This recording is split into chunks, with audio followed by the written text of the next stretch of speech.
R you ready to get inked? तुम्ही शाई लावायला तयार आहात का? संपूर्ण भारत देशात सध्या लोकसभेची निवडणूक प्रक्रिया चालू आहे. जगातील सर्वात मोठी लोकशाहीची आपल्या योग्य प्रतिनिधीला निवडून देण्याची ही संधी ज्यांनी आपल्या वयाचे 18 वर्षे पूर्ण केली आहे अशा प्रत्येक भारतीयाला मिळालेली आहे. भारतीय संविधानानुसार हा आपल्याला मिळालेला एक मुख्य अधिकार आहे.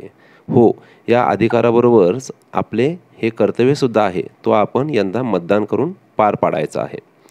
एवढ्या असूनसुद्धा सध्या आपण ऐकतो, वाचतो, पाहतो की मतदानाचा टक्का हा अपेक्षेपेक्षा फारच कमी होत चालला आहे. तो का कमी होत आहे यावर गांभीर्याने विचार करून त्यावर योग्य तोडगा निघायलाच हवा या मताचा मी आहे. फ्रेंड्स, आज आपण मतदान केल्यानंतर आपल्या डाव्या तर्जनीच्या बोटावर जी शाई लावतात ती शाई काय असते, ती शाई कशाने बनवतात, ती शाई कोठे बनवली जाते, त्यासाठी किती खर्च होतो, या शाईचा इतिहास इत्यादी गोष्टी आपण या छोट्याशा व्हिडिओमधून पाहणार आहोत. आमचा जस्ट एक्सेल हा नॉलेज एन्हान्सिंग चॅनल आपल्या सबस्क्रायबर्स व व्ह्युअर्ससाठी काहीतरी वेगळी माहिती कायमच आपल्यासमोर आणण्याचा प्रयत्न करत असतो.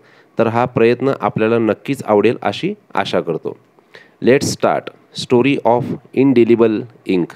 पुसता न येणाऱ्या शाईची कथा. भारतातील प्रत्येक नागरिकाच्या डाव्या हाताच्या बोटाकडे बघून मतदानाचे उदात्त कर्तव्य कोणी पार पाडले आणि कोणी ते टाळले हे सहज ओळखता येते. तर्जनीवर शाई लावण्याचा उद्देश केवळ प्रतिकात्मकतेपेक्षा जास्त आहे. होय, शाईचे चिन्ह भारतातील नागरिकांना एकापेक्षा जास्त वेळा मतदान करण्यापासून प्रतिबंधित करते. देशात आज मतदानाची पद्धत विकसित झाली असली तरी मत देण्यासाठी अमीठ शाईचा वापर करण्यात फारसा बदल झालेला नाही. या शाईमध्ये चांदीच्या नायट्रेटचा समावेश असतो. सिल्वर नायट्रेट हे रंगहीन कंपाऊंड आहे. हे कंपाऊंड अल्ट्राव्हायोलेट प्रकाशाच्या संपर्कात येण्याच्या क्षणी दृश्यमान होते. शाईला विशेष बनवणारी वस्तुस्थिती ही आहे की शाई साबण, डिटर्जंट्स, होम क्लिनिंग आणि द्रवपदार्थ वापरल्याच्या 72 तासापर्यंत प्रतिरोधक राहते. या पाण्यावर आधारित शाईमध्ये अल्कोहोलसारखे सॉल्व्हेंट देखील असते, ज्यामुळे ते जलद म्हणजे 40 सेकंदापेक्षा कमी वेळेत ते कोरडे होते. सर्वात प्रथम या शाईचा वापर 1951 मध्ये पहिल्या सार्वत्रिक मतदानाच्या वेळी झाला. याचा वापर व्हावा हे त्यावेळचे आपले राष्ट्रपती डॉक्टर राजेंद्र प्रसाद यांनी याला परवानगी दिली. त्यावेळेस एकूण 3,16,000 छोट्या शाईच्या बाटल्या बनविल्या गेल्या आणि त्याचा खर्च 1,84,000 रुपये झाला होता. ही शाई बोटावर लावली जात असे. त्यावेळेस वाराणसीमध्ये एक घटना अशी घडली की एक नवरी मुलगी ज्याचे लग्न त्याच दिवशी होते तिने बोटावर शाई लावली जाईल आणि लग्नात ते बरे दिसणार नाही म्हणून मतदानाला नकार देण्याची घटना घडली.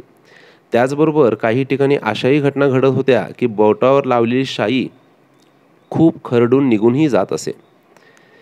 त्यानंतर यामध्ये सुधारणा करत ती न पुसता येणारी शाई 1971 पासून तर्जनीच्या नखावर लावण्यास सुरुवात झाली आणि जसजसे नखे वाढतील तसे ती शाई निघून जाईल अशी संकल्पना होती.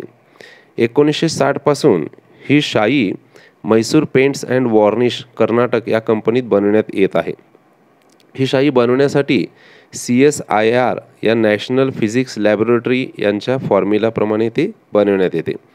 2024च्या निवडणुकीसाठी 26.55 लाख शाईच्या बाटल्या बनवण्यात आल्या आहेत आणि केवळ शाईसाठी 55 कोटी रुपये खर्च करण्यात आला आहे.